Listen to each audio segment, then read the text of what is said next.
Hello StarCraft 2 fans, and welcome back to Day 5 of this tournament, SC2Casts.com's first invitational, sponsored and brought to you, of course, by SC2Casts.com, your source of info on all the most recent cast, commentators, events, and pro games.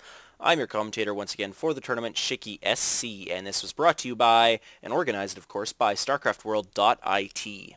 So thanks to them and the shoutouts, and this is going to be Day 5, Group A, Game 2 between MTW Dimaga, the Yellow Zerg, spawning at the 12 o'clock position here on Lost Temple, and it was loser picks the next map, so WhiteRa did choose this map. Of course, he disconnected from the first game, so whether he lost that game or not is debatable, but tournament rules is if you disconnect, the player that didn't disconnect does, of course, have the choice to take the win or not. So his opponent Duckload Raw, the red Protoss, is going to spawn here at the 6 o'clock position on Lost Temple. So cross positions in this PvZ matchup here on Lost Temple.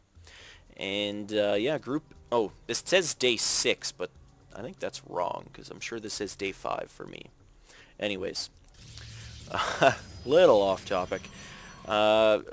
Dimaga is going to send his Overlord into the correct position for all Zerg scouting. You always want to send your Overlord to the 3 o'clock if you're at the 12, and of course if you're at the 6 you want to send it to the 9, and vice versa, yada yada.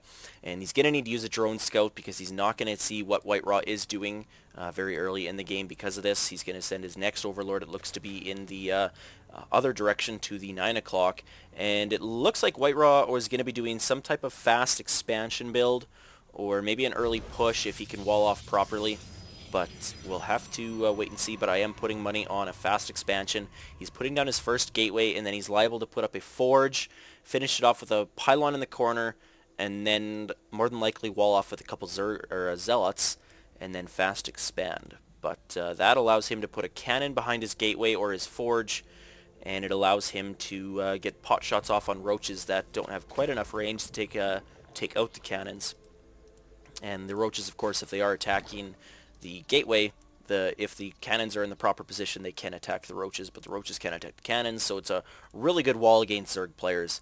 But I'm getting ahead of myself, as that is not even for sure what WhiteRa's going to do this game. Pulling up the production tab, we've got gas already underway, and he's not going to be quite heavy on gas to get that Zergling speed, but he's about halfway there, so that looks to be what he's going to be doing, unless he's going to be going to lair, but no. He's getting a queen, so the lair tech would be a little too delayed with having gas that early, so he's probably going to get metabolic boost, or maybe he'll go for a Baneling Nest, but I don't see Dimaga play a lot of Baneling play against Protoss. It's not really the best choice.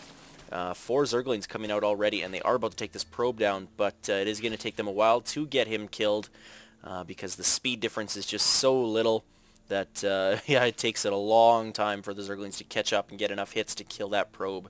So that probe is going to lose that 5 minerals. That 1 Zergling is going to take him out. The 3 split off in another direction, whether they're going to go scout the base or whether they're going to take the Xel'Naga Tower is left to be said. But no, he is going to go to get some scouting. And WhiteRa, wow, choosing to get that Nexus before the Forge.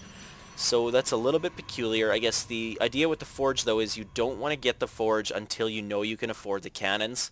And if you are going to get the gateway, the Forge, and complete your wall off before you get the expansion, then it's really not considered a fast expansion. And at that point, if the Zerg player did go fast expansion, he's going to be well ahead of the Protoss player. With Dimaga negating to get that fast expansion, it does mean that he will be able to put on some early pressure if he chooses to. Wow. Did somehow that probe live? Somehow he juked out that Zergling, because he still had that 5 minerals in his mouth, and he still had only the 5 health, and he was able to juke out that 1 Zergling and get back into the base for another scout. But he didn't see anything else. The natural expansion wasn't up yet, and there was no other tech buildings, and there was no lair incoming, so that probe was still wasted. Although you always want to know what the other player is doing. Dimaga here is attacking with most of his Zerglings, not quite all of them, leaving 1 out here to just patrol and probably kind of be that mine worker, that guy that just, the foreman, there you go, that just tells all his guys to work, work, work. So those destructible rocks will eventually fall, not anytime soon, because the armor is 3 on the rocks and the Zerglings only do 5 damage, so yeah, it takes a long time. Another probe coming in, and he is going to see the natural expansion this time.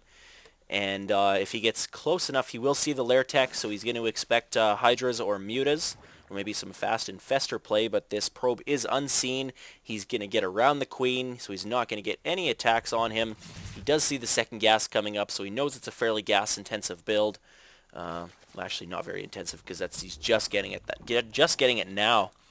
But we'll have to see if he's going to go mutas. He's probably going to get his second or third and fourth gas up right away. Back in WhiteRa's base, he did finish off this wall, well, sorta. He does have a little bit of a gap, but that Zealot could easily finish that off. The Cybernetics Core, Forge, and Gateway, the cannons are a little too close to the wall. Roaches could easily hit those cannons and break that wall, but ground level 1 upgrade is being researched out of the Forge. Stalker being chrono boosted. Is there anything for him even to kill? This Overlord may have been in range before, but that Stalker is not going to be able to get that kill off now.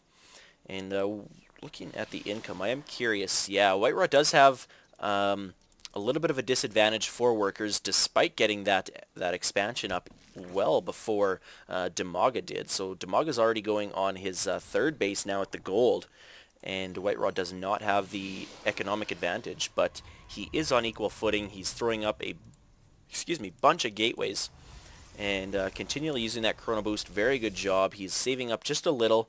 It's always good to have a little bit of extra energy in your Nexus. That way, if you need to use it in a pinch, you can. And it looks like 3 Zealots and a Stalker are going to get surrounded here. They were trying to take out this hatchery. They almost got it killed off, but these Zerglings are going to come and protect their home, their building, and their hatchery. So good job by him there. He is now chrono boosting. He finished chrono boosting the warp gate technology, and that is going to be all 5 warp gates. Wow, 6, 7 warp gates. This could be a very, very difficult push for Dimaga to deal with if he is not ready for it. WhiteRa, though, if he uses all these warp gate cooldowns, he will be almost supply locked. So he needs to throw up a couple more pylons, and he is doing so. One out here at the edge of the base.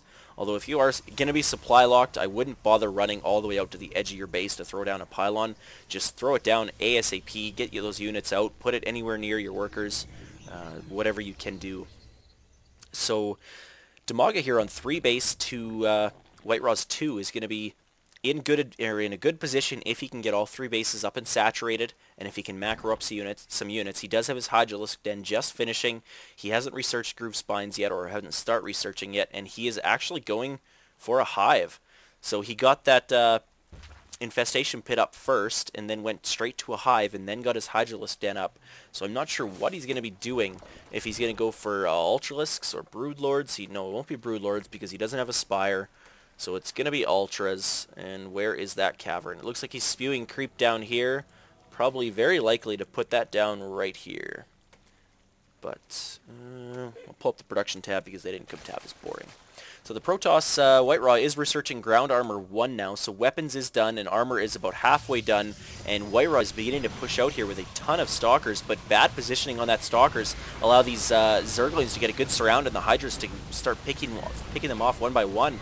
But the Hydras off creep are going to be in a bad position here. A couple force fields taking them out, but it looks like WhiteRa is just not in good position. He was caught off guard before that pylon was done, warping in a bunch of Zealots now, but Zealots are not going to be the right unit to use against these Hydras if they do not have charge, which they do not. I don't even think he's got a Twilight Council, and these Zerglings are still just trying to get a surround off on the Stalkers, warping in more Stalkers here. If these Hydras can take out this pylon, Ducklord Ra is going to be in a big disadvantage here, and that pylon does go down, so WhiteRa is going to have to fall back, but these Zerglings are just going to keep doing damage.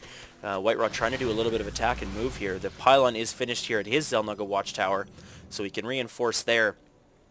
But now that Dimaga has his Xel'Naga Watchtower, he's going to see any incoming pushes, and it's going to force WhiteRa here to back up and just expand to another base, get on equal bases with the Zerg players, what you need to do. Once Zerg gets too far ahead of you in bases, it's going to be a really big problem to come back. And it looks like the Evolution Chamber is researching ground level attack 1, but I don't see... Oh, here it is. The Ultralisk Cavern is almost finished. 550 health out of 600, so those Ultras will be queued up ASAP. There's quite a few minerals and gas banked up for that, so as soon as that Ultra Cavern finishes, yeah, we've got 1 Ultralisk in production. Probably another one, yes. He has not researched the extra armor for the Ultralisks yet, but I'm sure that will be something that he will research ASAP as well, because with that armor, the Zealots don't do nearly as much damage. Of course, Zealots do 2 attacks per round of attacks, I guess you'd want to say.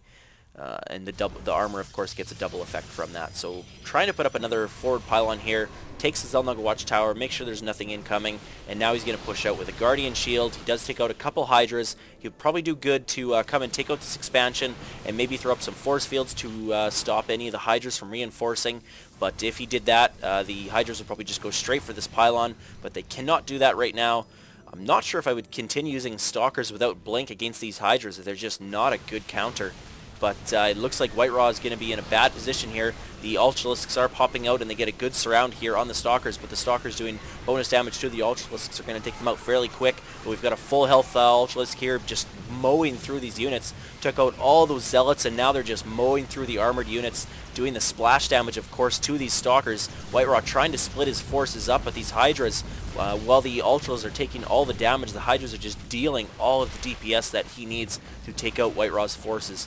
And right now, if we look at the units lost tab, we do have Dimaga in a great advantage here.